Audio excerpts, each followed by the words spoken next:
Joan Quinn Profiles. As an editor for Andy Warhol's Interview, the Los Angeles Herald-Examiner, LA Style, and Detour magazines, Joan covered the social set, the Hollywood hotshots, the international art scene, the mysteries of food, the excitement of travel, and the fabulous world of fashion. Joan continues to find creative people on the cutting edge who make things happen. Here's Joan Agajanian Quinn. Hi, I'm Joan Quinn, and welcome to the Joan Quinn Profiles. Waiting to be profiled are actress Constance Towers and artist David Buckingham. Actress, singer Constance Towers was born in Montana, and when her family moved to New York City, she attended both the Juilliard School of Music and the American Academy of Dramatic Arts. She's a veteran of the Broadway stage, having starred as Mrs. Anna opposite Yul Brynner, that fantastic lead in The King and I. And she's has awards from the New York Critics Outer Circle, the American Academy of Dramatic Arts, the New Jersey Dramatic Critics, and she got all of those awards for her performances in The Sound of Music, Kiss Me Kate, Camelot, Mame, all those musicals that you were a part of and that we know so well. Mm-hmm. It really made your career, I think, that whole layer. She's worked with John Wayne and William Holden and Gwyneth Paltrow and Michael Douglas. Go on, and lots of TV, especially General Hospital. Yes. What is that role, that evil Helena role? Well, you know, it's interesting. It's the first really challenge I've had in the sense of playing someone who was a villain. And it was a very interesting experience because I've always been Mrs. Anna or Maria in The Sound of Music or these wonderful, purest driven snow characters. And here I was confronted with Helena. But it has been such a wonderful experience. I've loved it. And you've been on it since 1997. Yeah, so I've been on 14 years. Are you growing old in your role? Is she getting meaner, or is she getting? It's like me. She gets younger. Is she meaner? Well, I don't think she could be meaner. She is the richest, most powerful, probably the most evil woman in the world. Oh, I like it. All justified by the fact that she loves her grandson, and the grandson means everything in the world to her, and she will do anything to protect him, and that means by her standards. So the means justifies the end as far as she's concerned. And people hate to have a visit with me in their office because when I leave, they're generally dead. You know, I've been there. You mean on the show? They're finished. How? But it's a wonderful character because the writers on our show, Bob Guza Jr., who's I think is a genius writer, they have allowed me to bring humor, and they feed humor to the character. So she's vulnerable, and you kind of feel sorry for her sometimes, and then she makes you laugh. So it makes people like her. That's good. So she has a way to get people to like her a little bit. When you're on the show so much, do you have time to do other work in between? I do. They've been absolutely wonderful. I've gone to the writers and said, you know, I really have a project that's coming up and one that I would like to do. And they've just been so generous and have written around me. And then my character comes and goes.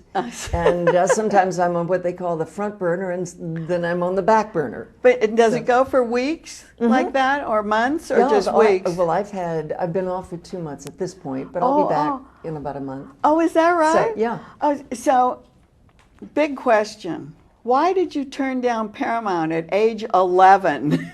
I wasn't interested. I can't believe I did that. My parents came. My sister was a champion swimmer, and my parents brought her down to be in the AAU meets here in Los Angeles, and I was 11. So someone called Paramount Pictures and said, you should hear this girl sing. How did they know? So he was somebody, we lived in Seattle, Washington at that time. Oh, is that right? And someone who had heard me sing on the radio. And so they called Paramount down here. And so Paramount called my parents. And my parents were wonderful because they never pushed us, but they made every opportunity available to us to do to experience our passion. And my sister's was athletics, and I was mine just was going the to arts. say, were they athletic or were they No, showbiz? No, they were business people. My father became the president of V.R. Squibb and Sons in New York, Oh, so the they pharmaceutical house, Yeah. and the president of the Associated Chain Drugstores of America. So his career was totally apart from anything that my sister or I did. And did your mother support you? Obviously, she took Absolutely. you everywhere. They The were two wonderful. of you. In fact, when I was at Paramount, my mother was beautiful, and so she was sitting, and I sang for them, and they had me come out of this glass booth. It was Can't amazing believe at this. that time. And I came out and sat down, and they said, "Would you be interested in a contract at Paramount?" And I told them, "No, I really want to have an operatic career, and I have my plans is to go to Juilliard School of Music, and this is what I want to do." And so then they turned to my mother and they said, "Well, how about you?" Oh, you're kidding. Isn't that great? Yeah. We'll take anyone from the Towers family. One of the great things is when I was like looking up your film career, because you've done so much in film and you've done so much in music and so much in TV. My favorite is this trailer of The Naked Kiss. Oh, dear. Have you ever seen it? I haven't seen the trailer. God. I can It's only like imagine. this cult film. You play a prostitute, right? Who didn't want to be stuck with the buck, the bed, and the bottle. I was Well, like, Sammy Fuller, who wrote it, produced it, and directed it, who is this icon in film. I mean, I will go in for an interview. No one wants to talk to me about John Ford, who was the great director of all time, or John Wayne, or William Holden. They're not interested. They want to know about Sammy Fuller. and that was the picture? That was the That was Naked the- Kiss? That was the Naked Kiss. Who was in it?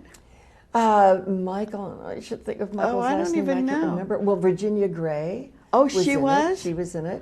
In fact, poor Virginia, in one scene, because she was the madam of a house, and she had taken this girl that I loved so much and intrigued her and enticed her to come into the house of prostitution. So I went to see her, and I was supposed to hit her with my purse.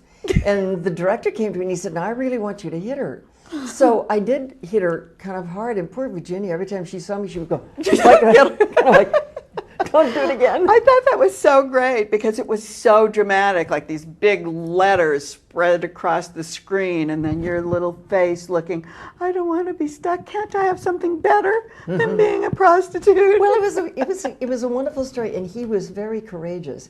He attacked subject matter that was before its time. Yeah, that was pretty interesting, wasn't This film it? was Yeah. really about child molestation, and that wasn't even a buzzword when we made that. We made that in the middle '60s. So Oh, I see. people didn't talk about that. Yeah. And he wrote about it, and he did that. Well, he did The White Dog, which was the dog that was trained to attack people of color. Oh. And He did that He too? did that film, and that film is just a remarkable film. That's very interesting. I'm not going to ask you about John Ford. I'm going to ask you about John yes. Gavin instead. Well, that's a good trade. We all know John Ford did so much, but John Gavin was a great actor and also the ambassador to Mexico, and you were Mrs. Ambassador. That's right. At which time you put into to play a lot of charity things that you're still doing to this day. Well, it was a wonderful challenge and an enormously privileged experience to go to a foreign country as the U.S. ambassador and as the wife of the U.S. ambassador. And all of those things were wonderful, but I kept feeling like there was something more that I wanted to do, even though we were extending the handshake of friendship across the border, which was desperately needed at that time. And Mexico is such a wonderful country. And while we were there, they had their earthquake on September 15th of that's what happened. 1985. And it suddenly took everybody down to the same level. And I went out into the street, security said, "You can't go out there." I said, "Well, I'm going because there are people who need help." And I received a phone call from a man through a social worker who wanted to see the U.S. ambassador's wife. And I went to see him, and he was a young man, 33 years old, a chauffeur. His wife was a maid cleaning an office building during the earthquake. The building went down, she died. And he had 4 little girls.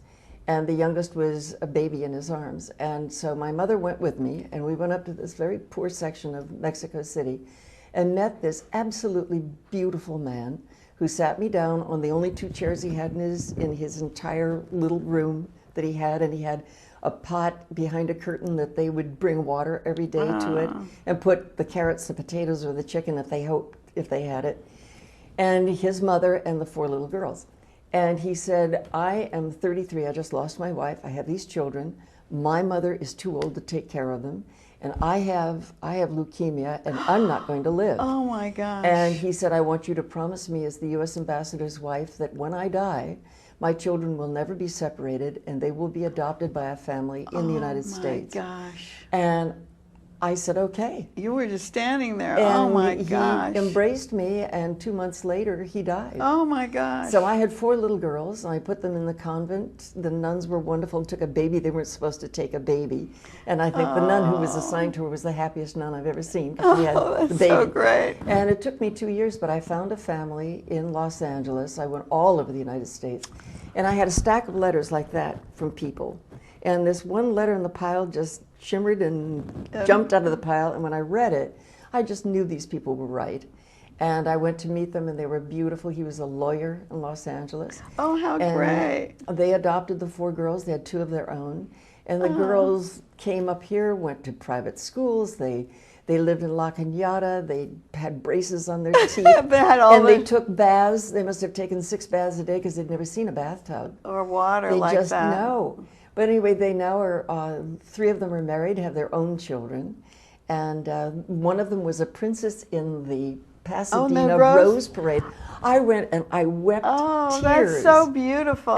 Seeing her walk out in this beautiful gown with roses in her arm. And I thought, up there, my mother said, there is a star in the sky that is sparkling, saying, this is better than I hoped it would be. Yeah, isn't that and fabulous? And those beautiful girls. And I brought several other children up at that time for adoption. We can't top that story. That's a keeper here and the end of our show. Connie, thank you so much for coming. You're welcome. It's just great. So wonderful to be with you. I know. I love She's the best photographer in the world. Oh, I have a commitment. Yes, you do. Thank you. Thank you. We'll be right back with sculptor David Buckingham, who did this fantastic new portrait of me.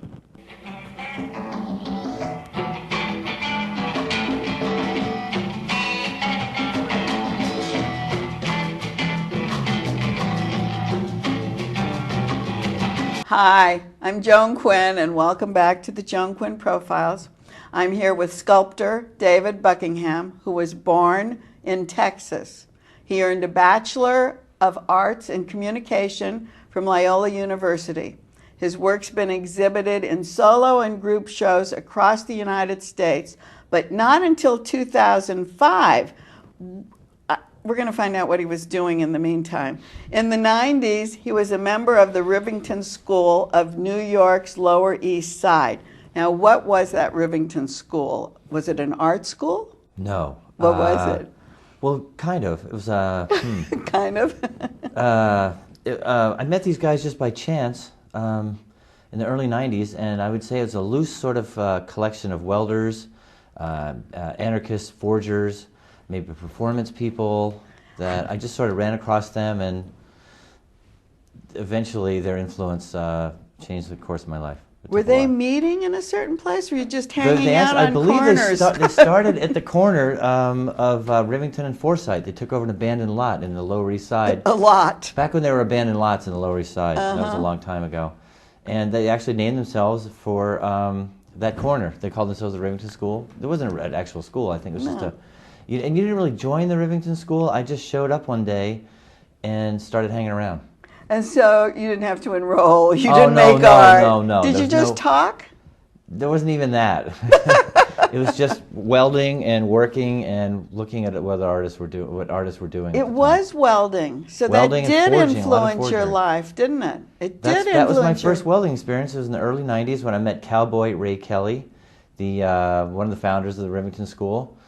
And it was just that by chance I met him in New York in the, it must have been early 90s, and I bought some wrought iron fencing and said, hey, I said, I want to have this made into a bed, but I'd like to do the work. And they said, call Ray Kelly.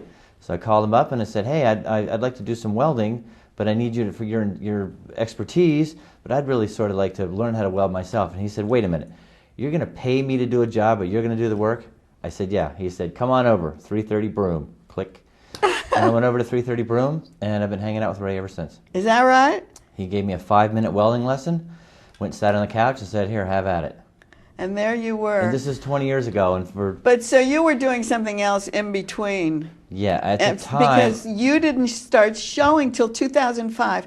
What were you doing then? I was a creative director for advertising agencies. Oh, you were? Mostly wrote TV commercials and things like that. You wrote them or you? Wrote them. Oh, you did? So you're a writer? Mm-hmm. Which is why you see a lot of text in my work.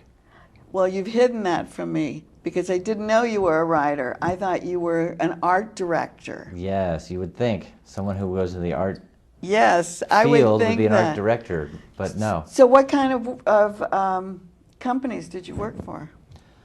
Oh my God, in 20 years, beer, communications, God, it's just so many categories I can't even tell you all. Is that right? Here, San Francisco, New York, Boston, Minneapolis, Australia. Was it a big company? Is that who you? Yeah, worked for? I mean everything from big ones like BBDO and Y&R and places like that. Were you freelancing and working at those places? Mostly freelance, but I I started at see. Kirschenbaum and Bond, a small agency in the late '80s, and and then I became just pretty much a hired gun, on staff occasionally, freelance, just kind of an odd business. And then you were still doing art at the time? Well, I met these guys. I started, in the early '90s when I met Ray Kelly at the Rivington School, making scrap metal furniture.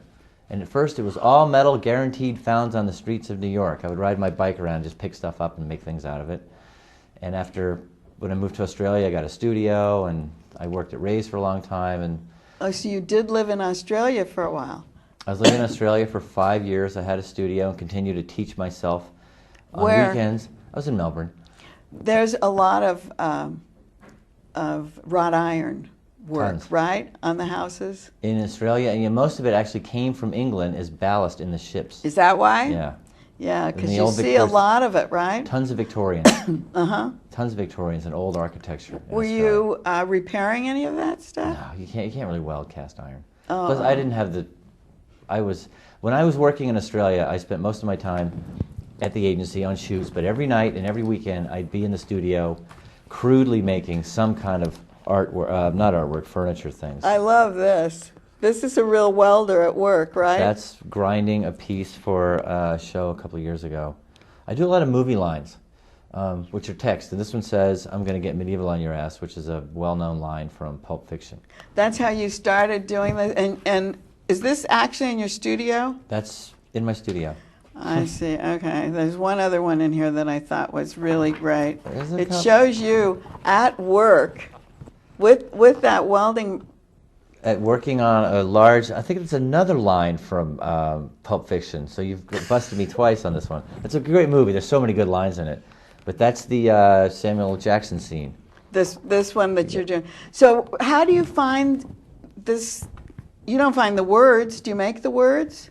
Well, what I do is I travel out to the desert, mostly, Mojave, Barstow, Bakersfield, any, podunk kind of small, out-of-the-way kind of town where there's lots of junk, and I find cars, trucks, school buses, hay balers, cotton pickers, all that kind of thing, looking for colorful metal, and I basically skin them and take all that metal back to my studio. Here you downtown Los are Angeles. with your mask on.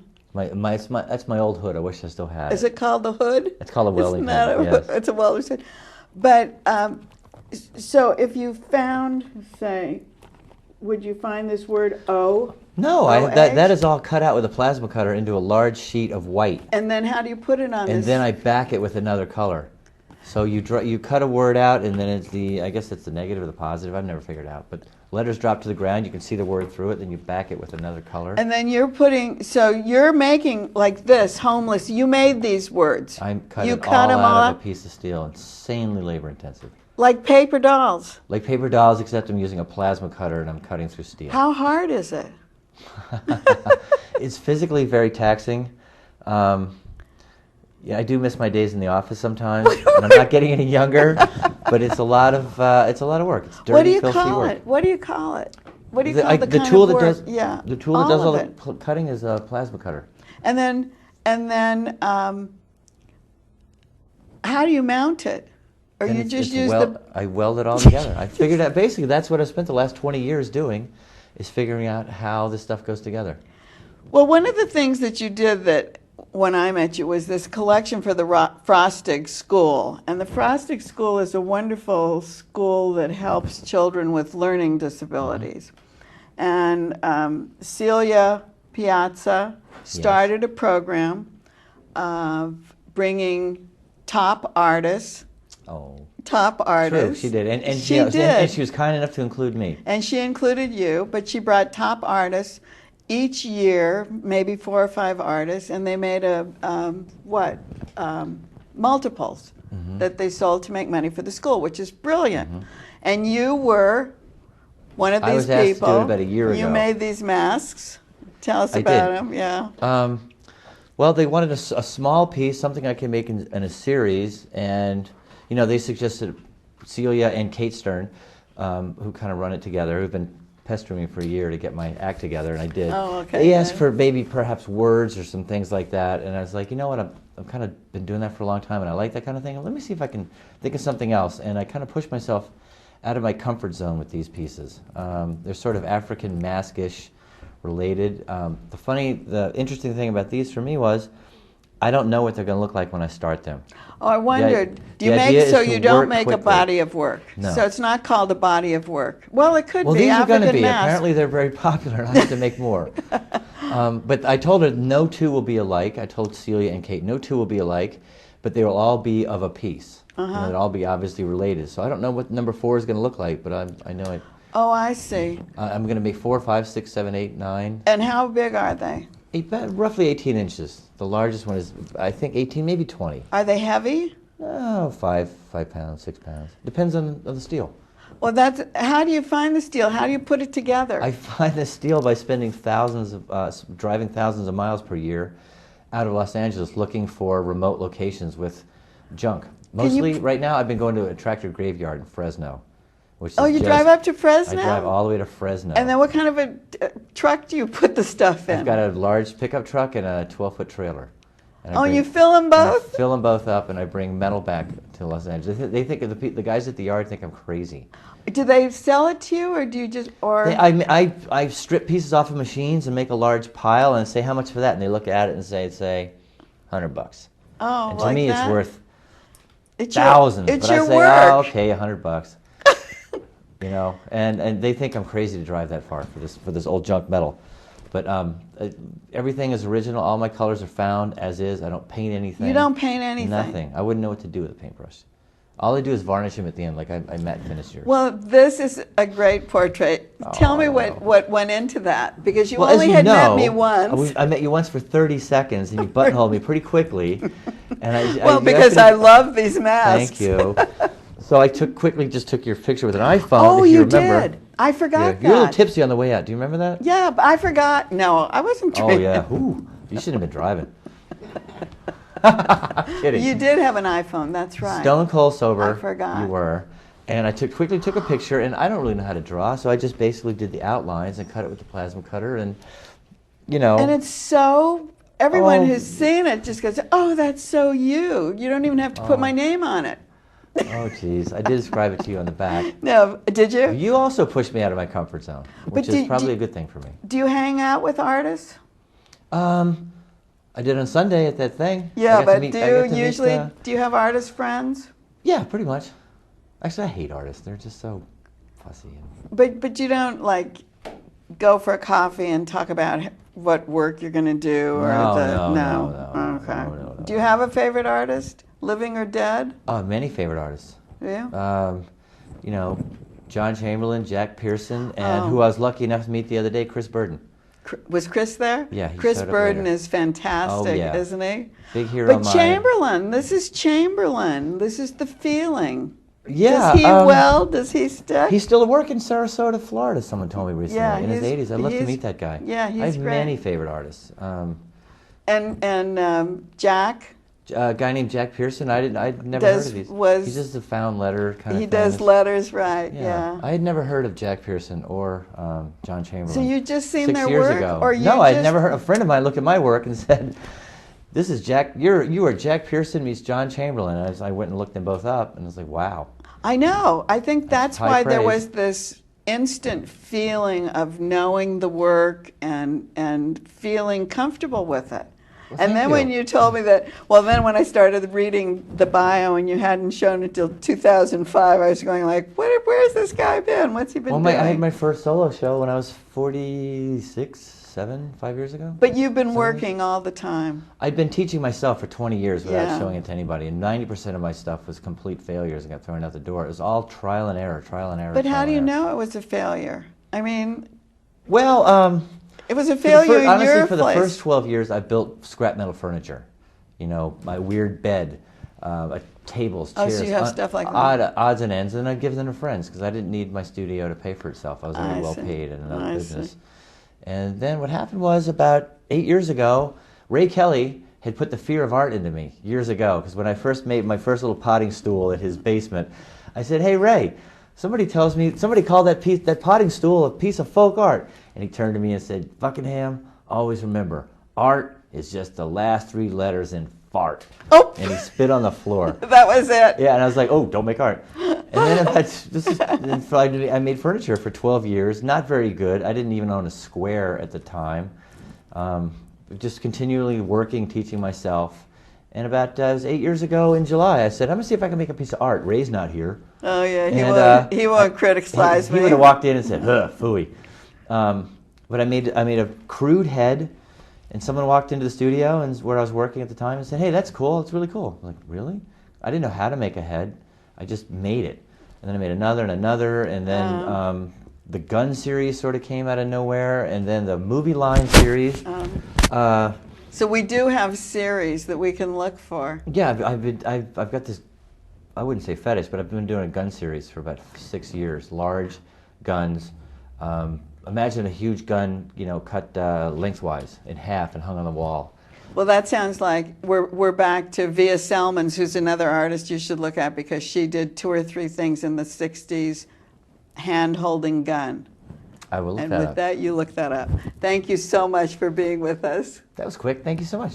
Thanks. Pleasure. Keep writing, JAQUINN1 at AOL.com and 777 South Figueroa, 44th floor, Los Angeles 90017. See you next time.